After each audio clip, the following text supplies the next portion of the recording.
This whole week I'm laying out solutions to America's problems in each of these Lunch Alert videos. Today we're going to talk about Iran and North Korea. Let's be honest, the horse has escaped from the barn, and North Korea is already a nuclear power, and Iran probably will soon be a nuclear power, despite the best efforts of Iran and the best efforts of Congress to jam sanctions down Obama's throat. But what are we going to do about it? And obviously, in the future, other bad actors will acquire nuclear weapons. Well, the key is to develop defensive anti-missile systems that can shoot their missiles down and stop them from becoming a problem. This seems obvious, but it flies in the face of the historical antipathy to anti-missile missiles of the pro-peace community. And they used to be right, but now they're not. Back in the 60s and 70s and 80s, you did not want to be able to protect the United States from Russian missiles, because if you were ever able to do it, the Russians would feel you were going to launch a first strike, because you wouldn't fear retaliation. And they might launch a first strike because they figure once you get that defensive system in place, their nuclear arsenal becomes ineffective. And in any case, the technology wasn't there, isn't there, and may never be there to say that if 12,000 warheads are hitting the United States, we can knock them all out. We probably could have knocked out 11,500, but that would still devastate the entire country, the 500 that remained. But that same logic doesn't apply when you're dealing with 6 or 7 missiles and warheads a country like Iran or North Korea can put together. You can knock out all 6 or 7 of those, and you can be pretty sure that none of them will get through and blow up in the United States or set off an electromagnetic pulse in the atmosphere which would paralyze our electric grid.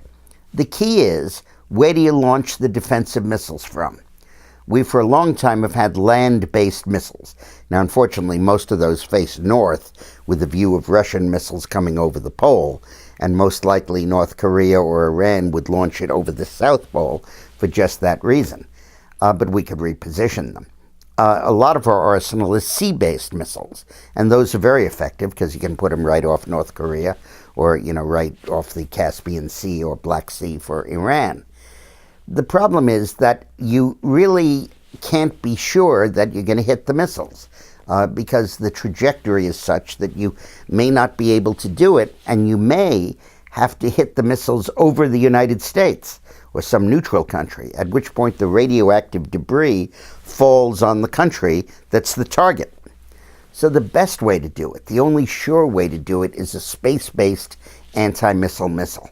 What they'll be able to do is look at the ground, and the second a missile's launched in Iran, the minute it goes to ignition, send down a missile to take it out. Before it's acquired even supersonic speeds, when it's just pulling off the launch pad, hit it with a laser or an anti-missile missile, or if it's way just beginning its trajectory. That way the debris falls on Iran, and you're really sure that you can get it. And it's a system that would protect us against launches anywhere.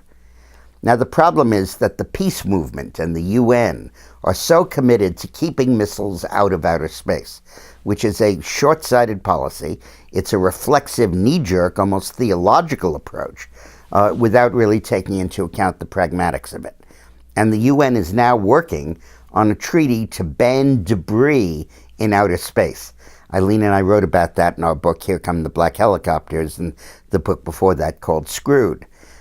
They, under the guise of stopping debris, what they want to do is to stop things that could cause debris, like an anti-missile capability. So the UN is currently working on trying to block that. And while Obama won't publicly endorse it, he's privately encouraging that, and certainly doing nothing to create space-based anti-missile receptors. We have got to get him to do that, force his hand on it, have Congress jam it down his throat like we have the sanctions, because that is the way to protect ourselves against the inevitability that some small power somewhere is going to try to launch missiles at us at some point in the future. Thanks for watching.